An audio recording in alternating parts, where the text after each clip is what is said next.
Listeners, you have a brand new spoilered movie discussion of Watch Skip Plus. We want to be your go-to source for insightful and pop-cultured movie reviews. My name is Jose, also known as Cupcake. I'm joined by my co-host, Mike, also known as the WillDaBeast. If you are listening, this is the spoilered movie breakdown discussion of Psycho Killer, directed by Gavin Pallone and written by Andrew Kevin Walker, who wrote a little movie called Seven, directed by David Fincher. If you have not seen the film, you might want to turn right around, listen to the spoiler-free episode, although given our verdicts, which were, we hate this fucking movie, absolute hard skip, I don't know that you're going to want to watch that, but nonetheless, let's start with our movie discussion. If you had told me that this film at the end would end up at 3 Mile Island, at which point the Satanist serial killer wants to further a nuclear meltdown so he can open the gates of hell. Yes. If you had told me that that was the concept of the movie, I probably would not have bought a ticket, quite honestly, because that is crazy. So it's like the China Syndrome meets fucking Seven. It's ridiculous. What did you think of that development? I mean, it not much different than what was the film we saw, Mercy? Kind of a... Yes, exactly. They were going to blow up the AI.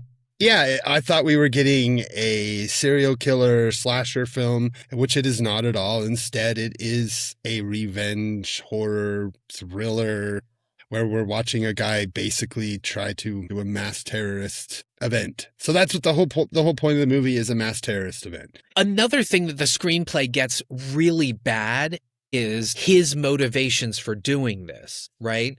So the screenplay tells us that there is a character named, I forget his name, Jefferson Reeves or Jacob, whatever the fuck Reeves. His name was. His name last name was Reeves. Yeah, it's Robert Reeves. Maybe. I don't remember. So we're told that, because we ended up not caring. Way back in history in Pennsylvania, there is this man, Reeves, who I believe is a Satanist, and he burns down his church basically because he's trying to bring about Satan and kill people. He's put on trial. At this trial, he's like shot and killed, right? Mm-hmm. So then flash forward, or as the movie opens, there is a spree killer who we see in, these sort of like, the opening credits are very Seven imagery and then haunting music or whatever. So we catch up very quickly that there is this Satanist killer who is dismembering and disfiguring bodies. Now, after her husband gets killed, she tries to investigate him and follow him, which is like the worst Nancy Drew shit like you can imagine. We'll get to that in a second. So this killer, they sort of hint that he may be this killer reincarnated, this Reeves, but did they build in the fact that, like, did his family die in 3 Mile Island?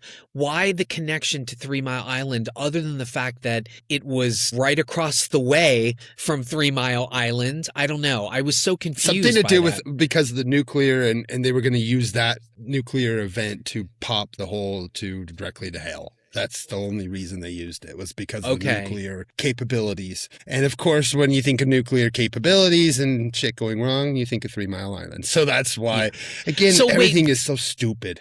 So did Reeves burn down the church as 3 Mile Island was happening? Because I'm so confused. I think that's what they're trying to hint at, is that he tried to do this before at the church near 3, and that's what tried to happen before. That ended up not happening, and then somehow he was reincarnated, or they don't ever explain it. Again, where did he get this mask? Why is he masked? Why does he talk like Bane? Right. Nothing is ever explained about this killer really directly, but everything else is explained. What he's doing is explained. Yeah. But we don't ever get whys. We don't really get enough of anything from any character for anything to make any sense, except for Georgina's character, whose basic whole concept and premise for being in this film is to get revenge because she saw the killer shoot her husband. Yeah. Can we talk about that in the beginning? So the killer's driving in a big souped up car, which just says, "Hey, I'm a psycho killer." Okay. But there's a traffic incident where her husband pulls him over and then he's like licensed and whatever. And the guy's like, "I don't have whatever." He's got his voice. But But what I hate about this opening scene is that they're trying to build tension, but they don't, like the cop is in the middle of a traffic stop, but he and his wife are across the road from each other being like, do you want dinner? Hey, honey, I love you. I'm doing this thing. And it's like, what are we watching? Like who decided that? And then she decides she's going to just drive away, but then she decides to stop. And then it's like horrible screenwriting 101. Hey, can I get the information on the serial killer? Boom. And then the husband gets shot in the face. Mm-hmm. And then she drives off and then she tries to shoot and kill him. What message is that sending that like she tries to shoot and kill the driver like as he's driving away? And then the whole movie she's like, I want another shot. It's like not really saying good things about police officers here, right? No. But it's so cringy. So, but yes, not only that, but she is a plot device because what happens is obviously she tries to talk to FBI agents and things like that. And there's like this sisterhood moment where the female FBI agent is like, here, let me fill you in on everything. But her job is basically just exposition. I swear to God, I think if you take a shot every time she learns something, either through a phone call, a YouTube video, or somebody who just pops up like, I can tell you about this. Like, I think you'd get drunk by the time this movie is done, right? Every coincidence is the worst screenwriting. I mean, there's no way that every little tiny bit of coincidence ends up happening to Georgina that spells everything out for her. Everything is spelled out through coincidence, not through just being in the right place at the right time, not for any logical, real reason. Right. It's just convenience in the screenwriting. It's just bad. So, every bit of explanation is so ham-fisted, so poorly written. Also, like they just, to borrow a term Red used to love, they shoehorn in the 3 Mile Island thing at the very end. At one point she's driving and then you hear about 3 Mile Island and I'm like, why the fuck are we hearing about 3 Mile Island? And then all of a sudden Georgina pieces it together so fucking quickly, so illogically, and she's like, that's where he's going. He's going to blow a hole right to hell. And it's like, oh, okay, you figured that out that quick. What the hell? So what ends up happening is after she's tracked him, basically, right? They understand that he's going to the site of Reeves's massacre in the burned church. And she's sitting there with her sniper looking at stuff. And then suddenly it's like the camera is going around and looking at stuff. And it's like, wait, there's 3 Mile Island. Wait, it's close to the church. Hold on. 3MI. The 3 triangles look like a Fallout symbol. I was like, oh my fucking Christ. Who wrote this? A high schooler? It was bad, man. And so then what we come to find out is he's going to 3 Mile Island to basically break in and then cause a meltdown. So everybody rushes to 3 Mile Island. First of all, does 3 Mile Island still look like that? Does it still look like a janky Lost in Space set? Does the machinery really still look like that? Because I was like, could you update that shit? Like, what the fuck, right? I know. It's like Homer Simpson's nuclear I know. Office it looked like whatever. I mean, it looked like where Claire Danes and what's-his-face were hiding out at the end of Terminator 3, right? I was like, somebody turn on the cathode ray television. But so then they're all trying to figure out how are we going to get in there. And then the stupid guy is like, the killer's like, I will eat your family if you don't, make the reactor melt down. And the guy types it in. Wouldn't you type in some sort of block and then just sacrifice yourself to save the entire East Coast? No, this guy is like, I love my wife and family. It's so and you and your stupid. wife are right there. You're going to die anyway, you fucking idiot. This whole movie is just full of idiots. It's idiotic, stupid choice after stupid choice. And I mean, why did he go to the orgy-loving idiots that make Malcolm and McDowell? I don't understand that whole thing. He just was looking for other Satanists. Okay, so this is... So much. The ad he took out, none of that shit made any fucking sense. So this is why I said that when we get to this China Syndrome showdown thing, right, it unravels everything. Because why was he killing people? If his end game, right, was to, I guess he was killing the people to collect the stuff for the mass event. Exactly. Right? That were getting in his way as he was collecting for this mass suicide kill event or whatever. So Yeah, and then he shows up with all the old dynamite. And again, I knew something was going to be up with the dynamite. Every little piece of everything is put together. Oh, there he has dynamite. And then, of course, at the end, it shows him with his dynamite. And then she's got some other idiot with her at the island, and they're trying to shoot him. That's the sexy guy with the big head where he's like, wait, there's another way in. But it's not another way in because there's the plexiglass and they can't break through. So basically she just gets to sit there and watch. And then the guy's like, I'm fucking out of here. And he leaves, right? It was so stupid. So what ends up happening is that, she shoots through the plexiglass enough to be able to jam her rifle in and then fucking kill him. And that's not logical. That would not have happened. She couldn't have just made a hole through that plexiglass like that. Also, wouldn't the bullets have ricocheted and killed her? Wouldn't she killed her? Yes, it would have ricocheted back and at least destroyed the gun. So stupid. But to dovetail back to why all of this is just so ridiculous is I do like that there are some C choices, but they don't work out. So there's a couple gory scenes. Her fight with the psycho killer in the hotel room was actually pretty damn good. Yeah, that was actually kind of thrilling. And I was like, oh shit, get her. I mean, that was one of the few moments that kind of had me excited. One of the only moments. Had some weight to it. But the weird C choice is we get this whole Zodiac killer thing where he's putting ads in the personal ads. There's a code and he meets up with Malcolm McDowell, who's this big Satanist. And then Logan Miller comes in as Marvin, the cute satanic assistant or whatever. All of that is so weird because the narrative shifts and we follow the psycho killer, but we're treated to this obnoxious dinner scene. There's a muscle guy in a dress. There's these goth people eating fucking Chinese food because I guess they didn't have the budget for a full spread. So they're like, we're just going to eat out of Chinese containers and y'all fake it. Yeah, they're going to eat fake Chinese and then have an orgy. It was so ridiculous. But so what we find out is that Logan Miller is also not only a Satanist, but a hacker. And he is the one who gets Psycho Killer the information about the man who runs 3 Mile Island, right? But why not hold her hostage and make her run it in a database? Why not find, a hacker who's not associated with the Satanist and just make him do that too?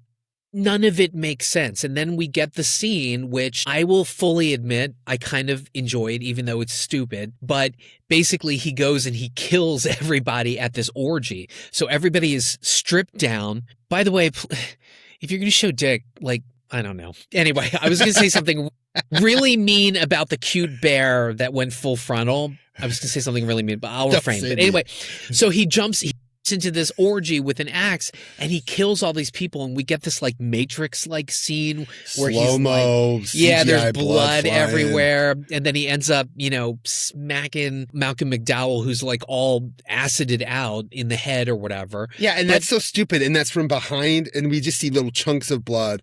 I mean, everything is again done off a C choice that done. ends up to be a bad choice, right? Why do all these killings off screen? So many of them are off screen, and the ones that are on screen, the bits that are on screen, are all CGI, and they're all bad and all slow motion, stupid. So, and we should also mention that she, in a weird surprise move, again another choice, after he kills the people at this orgy, he's standing in the hallway and there's a glimmer of something which made me go, what the fuck was that or whatever. And it turns out she had tracked him and she was waiting for him to go by a window to sniper his ass. And he ends up putting the mask on the thing and then she's there. But here's my question. If she's further away trying to sniper him, why not wait till he goes back to his car? So after he does the decoy thing, she's all running towards the place when she could have just waited there and shot his ass.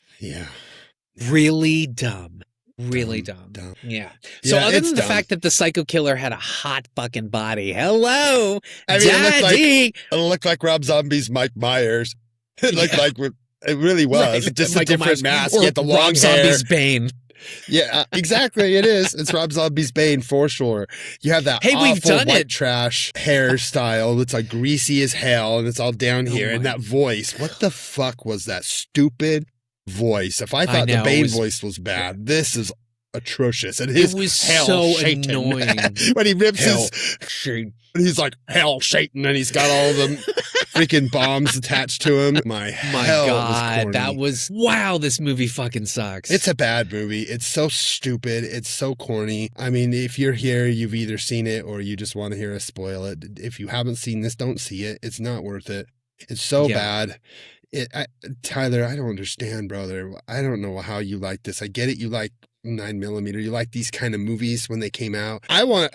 If you look at the history, this was supposed to be Eli Roth, you mentioned, was originally going to produce this with Fred Durst was going to direct. Yeah, I know. Fred Durst wanted to do that. Would have been okay. I would have been okay with that. If Fred Durst was the serial killer, I definitely would have been in. And we would have gotten some cool, like at least some original Limp Bizkit tunes instead of whatever weird metal, new metal they were playing in this. Again, it's bad new metal. And I bet Fred would have shown his dick in that orgy scene because we've all seen it, folks. We've all seen Fred Durst's penis. At any rate, just everybody please skip this because it's such a motherfucking head-scratching mess. Yeah. But, Tyler is like a brother in arms because I get shit for liking Labor Pains and Madam Web. So, Tyler, we're not really dissing you, but we love you, brother. We love you. We absolutely love you. All right, thus adjourns the spoiler discussion of Psycho Killer, which belongs at the bottom of some bin somewhere. Really bad. Any other further thoughts? No, just stay away from this, and we need to do more research when we pick movies on weeks where there's no major wide release, and we're just stuck with a bunch of indies. Well, wait a minute, but I know you're saying that, but listen, we have to put our shoes in the consumer's... It's true. We have to put our feet in the consumer's shoes, and, the trailer looked really good and spicy, and I don't know, you get that sometimes, right? Yeah. So it is what it is. It looked good, but who knows? It was not. If we end up monetizing and we get to see movies before they come out, that's the sweet spot. I would love to be able to see it and have our spoiler free on the Friday that it releases. I think that would be amazing, but it is what it is, great. Folks. Yeah. Maybe eventually we'll get our credentials and get out there and get invited to those early screenings, maybe, but yeah, we'll have to work that out. Yeah. Next week we got oh God, what are we doing? Scream 7, yes, with a special guest that may require me age restricting our YouTube just because of his background, but I'm really excited. So it should be fun. It should be fun. Yeah, I could do the pod roll, but I think you guys know this, so it's all good. Check out our spoiler free for the pod roll list, but as you know, we love our podfathers. Yep. Gentleman's Guide to Midnight Cinema, Not a Bomb, the OG's Night of the Living podcast, our YouTube brothers, the Two Johns, and now for something a little bit different. And then, of course, the rest of the pod roll. We love you guys. Y'all. Please keep sharing us. Everybody, like, subscribe. Drop comments. I want to hear, are you like Tyler? Do you think this is really great? Because sometimes things happen. Like people thought the monkey in Primate was a great fucking monkey. It was. Not this guy. Not this. And you know what's funny, though, is that movie has come and gone from the theaters. And just now we're having this discourse about the monkey being a great thing or a bad thing. Where were all of you when this was released in theaters? Like, give me a break. It still made its money back. It's still, we could still easily get a sequel because it did make a decent amount of money for how cheap it was made. So it did. There can be no sequel. The monkey. Anyway. Oh, there could be plenty of sequels. We know there is now the rabies in Hawaii. And there's going to be some other idiot that owns a monkey or maybe a bigger gorilla or something. That could be, or maybe an orangutan that gets bitten by a mongoose. You know what? And I'm just going to say this, and then we will definitely adjourn. But a rabid monkey would have definitely punched up the proceedings in this film. Yeah, definitely. He should have had a pet rabid monkey. That would have been awesome. Yeah, to eat Malcolm McDowell and Logan Miller. That would have been great. That would have been great. Could have ate their brains afterwards. Yum, yum, yum, yum, yum. All right, folks. As always, be kind, be open, be vulnerable. That's where the art is. And we will see you next week for Scream and our special guest. Yeah. Oh, check out our Sundance right now. Today, we are recording a Sundance episode on our YouTube. So it will be in probably the live section or somewhere on our YouTube site. So make sure you check that. If you haven't already watched it, because it'll have already dropped by the time this comes out. So go back and watch that. It'll be me and Pat and Cupcake talking about the final Utah Sundance. So hope to see you there. The final Utah Sundance. And the reason why we love Sundance so much is because it's like getting in on the ground floor. You hear about these films that are eventually either on streaming or released. And they're buzzy at Sundance, and they get buzzy when they come out. So yeah, it's a great preview. So we like this idea of live, and we want to try to maybe keep it going to grow the community. Yeah, exactly. It's all about growing the community. So thank you so much for being a part of us, and we hope to see you on one of our lives in the future. Yep. And next week. All right. See you guys. Bye. See ya.